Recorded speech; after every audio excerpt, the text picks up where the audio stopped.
Next दोस्तों शुरुआत करते हैं आज के इस वीडियो को। स्वागत करता हूं हम सभी का इस चैनल पे। तो दोस्तों आज का वीडियो बहुत ही खास है। इंट्रोडक्शन के रूप में दोस्तों हम प्लानिंग करने वाले हैं कल के दिन को लेके। इनफैक्ट सिर्फ कल के दिन की बात नहीं कर रहे, क्योंकि दोस्तों मार्केट कल से जो शुरू होने वाला है, ये पूरा हफ्ता किस कदर चलेगा और कौन कौन सी बातों पर हमें ध्यान देना है और कौन कौन सी अपडेट्स जो कि अभी भी आना बाकी है, ये सारी चीज़ों को प्रॉपर डिटेलिंग करने वाले हैं। तो इसलिए वीडियो को ध्यान से ज़रूर देखें। आगे बढ़ने से पहले दोस्तों एक इंपॉर्टेंट अपडेट जो कि आप देख सकते हैं अपनी स्क्रीन पे, ये एक व्हाट्सएप चैनल है और इस व्हाट्सएप चैनल के माध्यम से आपके बहुत से डाउट्स जो है वो क्लियर होंगे। मार्केट में कौन सी पोजीशंस कैसे ट्रेड करती है, किस न्यूज़ पे क्या रिएक्शन होता है, ये सारी अपडेट्स दोस्तों आपको इसी चैनल के माध्यम से मिलती रहेगी। कौन सी कंपनी को क्या ऑर्डर मिला है और किस कंपनी में क्या पाबंदियां लगी हैं, ये सारी अपडेट के साथ साथ आने वाले क्वार्टर नंबर जो कि शुरू होने वाले हैं लगभग 8-10 दिन के बाद ही, वो भी आपको एक इसी चैनल पे प्रॉपर अपडेट के साथ मिलते रहेंगे। इसलिए चैनल आपके लिए बहुत इंपॉर्टेंट है, आपको बहुत कुछ सिखा के ज़रूर एडुकेट करेगा। इसके साथ साथ दोस्तों हमारा एक और ऐप भी है।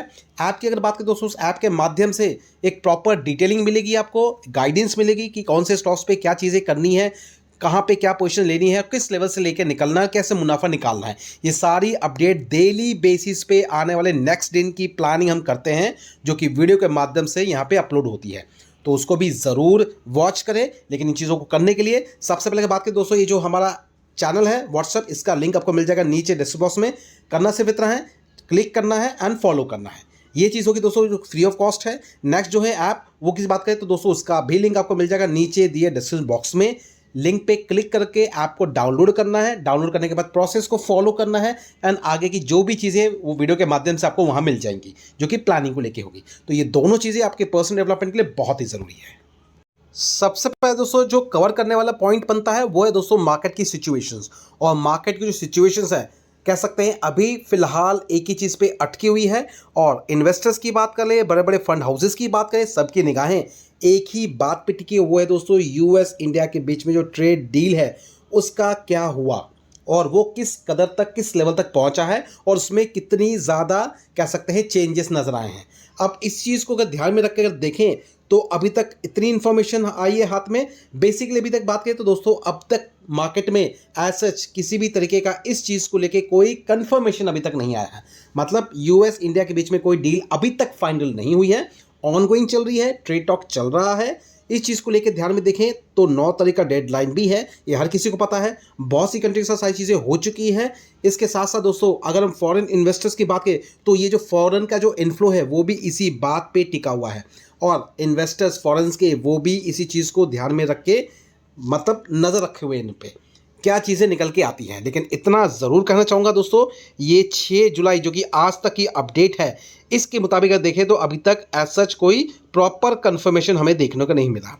लेकिन एक्सपर्ट्स के मुताबिक अगर देखें तो दोस्तों ट्रेड नेगोशिएशन ऑलरेडी चल रही है। लेकिन स्पेशली कुछ ऐसे सेक्टर्स हैं जिन पे अभी भी कहूँगा, कह सकते हैं डाउट है, मतलब वो कंफर्म्ड अभी तक नहीं हुए हैं।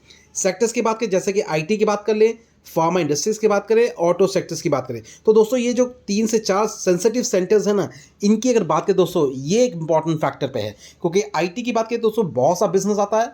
अगर हम बात करें यूएस की तरफ से, फार्मा की बात करें दोस्तों, फार्मा भी एक इंपॉर्टेंट क्रिटिकल कह सकते हैं कैटेगरी में रखा जाता है, just because of life saving supports इससे काफ़ी हद तक प्रभावित होता है। इसके साथ साथ ऑटो सेक्टर जो कि अगर बात करें तो इंडिया भी ऑटो सेक्टर्स में काफ़ी आगे है।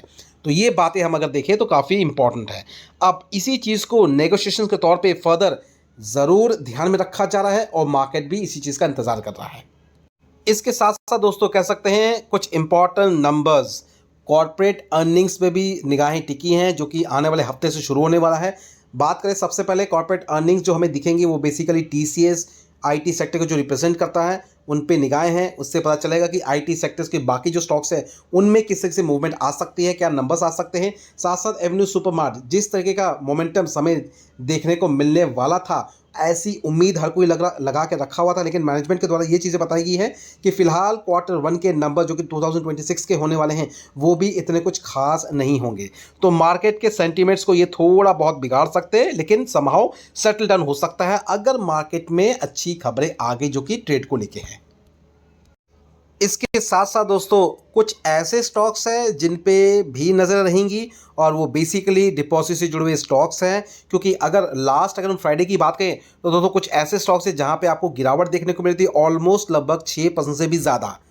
हालांकि खबरें भी थी उसकी बिहाफ पे।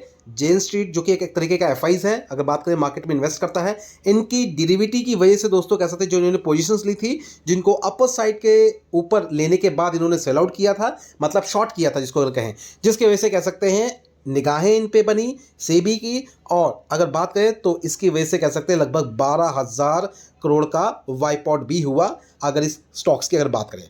तो इनमें से कुछ ऐसे स्टॉक्स हैं जिन पे बाजार की नज़र रहेगी, क्या वो मंडे के दिन भी वॉलेटाइल रहेंगे या नहीं रहेंगे, ये भी एक इंपॉर्टेंट फैक्टर रहने वाला है। बेसिकली अगर बात करें दोस्तों, ये जेन स्ट्रीट जो है ये एक यूएस बेस्ड ट्रेडिंग कंपनी है एक तरीके से, जो कि बेसिकली डेरिवेटिव्स में काम करती है।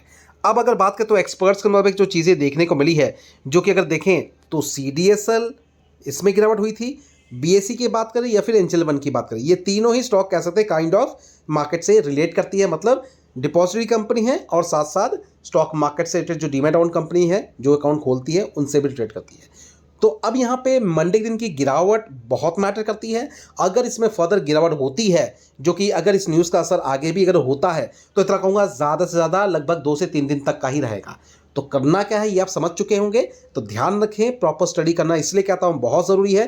क्या ये जो इशू अभी हमने जो देखा है क्रिएट होता हुआ, वो क्या वन टाइम है, क्या एवरी टाइम है, इसकी हैमरिंग जो है कुछ ही दिनों के लिए रहेगी या फिर हमेशा के रहेगी, ये समझना ज़रूरी है आपके लिए। तो इतना कहूँगा दोस्तों, इस तरह की चीज़ें सिर्फ पहली बार नहीं हुई हैं, इससे पहले भी कई स्टॉक्स में हो चुकी हैं, तो कोई दिक्कत की बात नहीं होनी चाहिए। अगर स्टडी के मुताबिक चलेंगे तो बेहतर चीज़ें ज़रूर फाइंड आउट कर पाएंगे।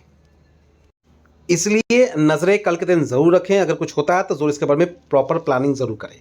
साथ साथ दोस्तों एक अपडेट देना है बेसिकली कंपनी को लेके, एंड वो कंपनी कौन सी है, क्योंकि रिसेंटली अगर देखें तो एक एमओयू साइन होता हुआ देखने को मिला है, किसके साथ देख सकते हैं, HD Korea ship building company के साथ। एंड ये हमारी इंडियन कंपनी कौन सी है जिनके साथ ये सारी चीज़ें हुई हैं, तो दोस्तों देख सकते हैं अपने स्क्रीन पे, कंपनी का नाम है, देख सकते हैं कोचिन शिपयार्ड।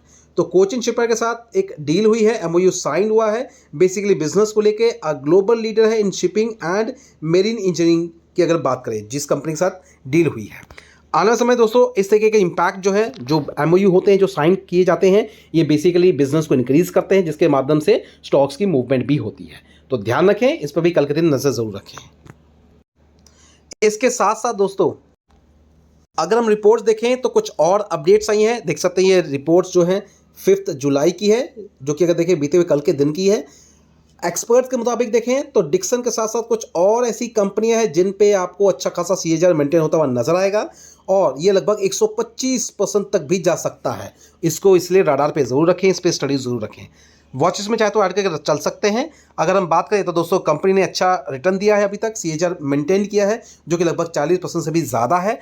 आने वाले समय दोस्तों ये चीज़ें और भी ज़्यादा बेहतर होंगी, जिसमें अगर बात करें जो लिस्ट जारी की गई है बेसिकली देख सकते हैं, ये कंपनी नाम देख सकते हैं, डिक्सन की बात कर लें या फिर और अदर स्टॉक्स जैसे कि देख सकते हैं जुपिटर वैगन, वो भी इन्हीं में से एक है, क्योंकि ये भी एक तरीके की लीडिंग रेलवे सेगमेंट में कंपनी बिलोंग करती है, जो कि रोलिंग स्टॉक साथ साथ अगर बात करें तो वैगन से रिलेटेड काम करती हैं। ज़्यादातर जो इसका काम जो है कोचेस से रिलेटेड है, जो भी वगैरह कोचेस वगैरह बनते हैं।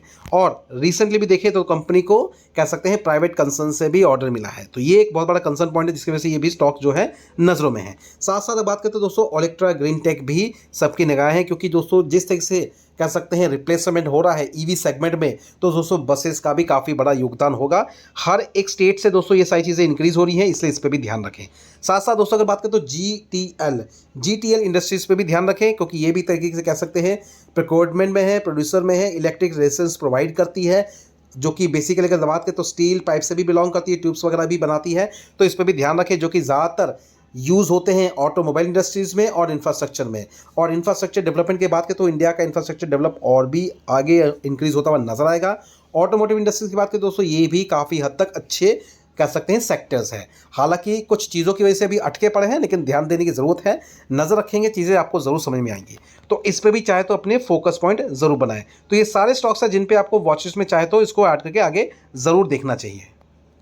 इसके साथ साथ दोस्तों कुछ ऐसे स्टॉक्स हैं जहां पे आपको नज़र रखनी है, जस्ट बिकॉज ऑफ ट्रेड को लेके कुछ वॉलेटाइल चीज़ें नज़र आ सकती हैं। जैसे कि अगर देखें तो सन फार्मास्यूटिकल्स की बात कर ले या फिर जेएसडब्ल्यू स्टील की बात करें, पी फाइजर की बात करें, श्रीराम फाइनेंस की बात करें, और अगर श्रीराम फाइनेंस की अगर बात करें तो अगर हम इस पर ध्यान रख ही रहे हैं तो एक मेजर स्टॉक्स और है जिन पे आपको नजर रखनी है। वो जो पोजीशन है देख सकते हैं बजाज फाइनेंस, तो बजाज फाइनेंस पे ध्यान रखें, 926 के आसपास का लेवल है। कॉर्पोरेट एक्शन के बाद अभी फिलहाल ये काफी नीचे आता हुआ देखने को जरूर मिला है। नीचे आता मतलब ये एडजस्टेड प्राइस है, तो इस पे ध्यान रख सकते हैं। जो बहुत ही लॉन्ग टर्म के लिए बिलीव करते हैं वो चाहे तो इसमें पोजीशंस को ऐड कर सकते हैं। लॉन्ग टर्म वाला स्टॉक से, अच्छा स्टॉक से, इस पे ध्यान रखेंगे, स्टडी जरूर करें। एंड मार्केट की एंड जितनी भी पार्टिसिपेशन है वो बहुत ज्यादा हद तक इसमें निर्भर करती है, तो इस पर भी ध्यान जरूर रखें। नेक्स्ट अब बात करें दोस्तों, देख सकते हैं कोटक महिंद्रा, तो कोटक महिंद्रा बैंक पे भी ध्यान रखें क्योंकि दोस्तों बैंकिंग सेक्टर में इस कंपनी का भी नाम काफी बेहतर है, नंबर 2 पोजीशंस पे काउंट होती है कंपनी, तो इस पे भी नजर रखें। देखते हैं किस तरह से चीजें चलती हैं, उसके बाद चाहे तो अपनी पोजीशंस को आगे लेके चल सकते हैं, लेकिन वॉच लिस्ट में इसको जरूर ऐड करके रखें। नेक्स्ट दोस्तों अगर बात करें तो स्टील सेक्टर, अब स्टील सेक्टर की बात करें तो टाटा स्टील जैसे स्टॉक्स भी काफ़ी ज़्यादा नज़र में रहेंगे क्योंकि दोस्तों स्टील सेगमेंट को लेकर भी सरकार काफ़ी ज़्यादा एग्रेसिव है। अब यहाँ पे देखें दोस्तों बहुत सारी चीज़ें यहाँ पे अभी भी पेंडिंग है, तो इस पर भी हम ध्यान रखेंगे, चाहे दोस्तों टाटा स्टील हो जाए या फिर दोस्तों JSW स्टील हो जाए, तो इस पर नज़र रखें जरूर। बाइंग की कोई रिकमेंडेशन नहीं है, जस्ट एक इन्फॉर्मेशन है ताकि आपको समझ में आए कि बाजार किस तरह से आगे बढ़ता है, तो ध्यान रखना है JSW स्टील पे भी। नेक्स्ट अगर बात करें दोस्तों टैलब्रोस ऑटो, तो देख सकते हैं 301 के लेवल पे ट्रेड कर रहा है। मार्केट की बात करें तो साल भर का परफॉर्मेंस आपको कुछ भी खास देखने को नहीं मिलेगा, लेकिन प्रोजेक्टेड अगर देखें 5 साल का रिकॉर्ड लगभग 1323 के आसपास का रिटर्न, ये परसेंटेज रूप में हम बात कर रहे हैं। तो टैलब्रोस भी एक बहुत इंपॉर्टेंट मोड पे है, इतना कहूंगा दोस्तों। ये एक ऑटो एनसी से बिलोंग करती कंपनी है। इसकी बात कर ले या सोना कॉमस्टर की बात करें तो इस पर ध्यान रखें, नजर रखें। नंबर्स पे भी आपको नजर रखना है, कंपनी जैसा परफॉर्म करती है उसके बाद आगे की रणनीति हम तय करेंगे, लेकिन फिलहाल इन पे नजर रखनी है और चाहे तो इसको वॉचिस में चाहे तो ऐड करके चल सकते हैं। नेक्स्ट बात करें दोस्तों मोटर इंडस्ट्री से और भी कुछ ऐसी पोजिशन है, जैसे देख सकते हैं हीरो मोटोकॉर्प या फिर दोस्तों बजाज ऑटो।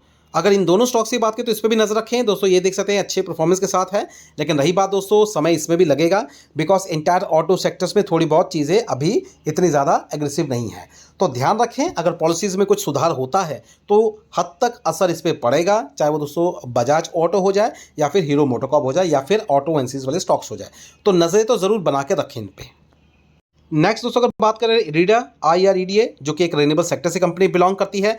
हालांकि काफ़ी हद तक अभी देखें तो थोड़ा बहुत सस्टेनेबिलिटी देखने को मिल रही है, 167 के करीब इसका प्राइस है, लेकिन यहाँ पे कुछ मेजर चेंजेस आइडेंटिफाई हुए हैं। और वो मेजर चेंजेस क्या है दोस्तों, तो देख सकते हैं यहाँ पे होल्डिंग्स पैटर्न्स। अगर आपने होल्डिंग पैटर्न पे अगर ध्यान दिया होगा तो देख सकते हैं जून महीने का डेटा अपडेट हो चुका है, और यहाँ पे इस कदर अगर देखें तो FIs की होल्डिंग देख सकते हैं लगभग 3.25%। इससे पहले कभी भी इतनी बड़ी होल्डिंग्स हमें यहाँ पे देखने को नहीं मिली, लेकिन अभी आप देख सकते हैं 3.25% के आसपास की होल्डिंग। साइमल्टेनियसली दोस्तों DIS की बात करें तो DIS ने तो दोस्तों देख सकते हैं 0.51% से बढ़ा के सीधा यहाँ पे भी आपको 3.25% ही देखने को मिलेगी, 3.12%। तो ये भी ध्यान में रखने वाली बात है, इस पर नजर रखें।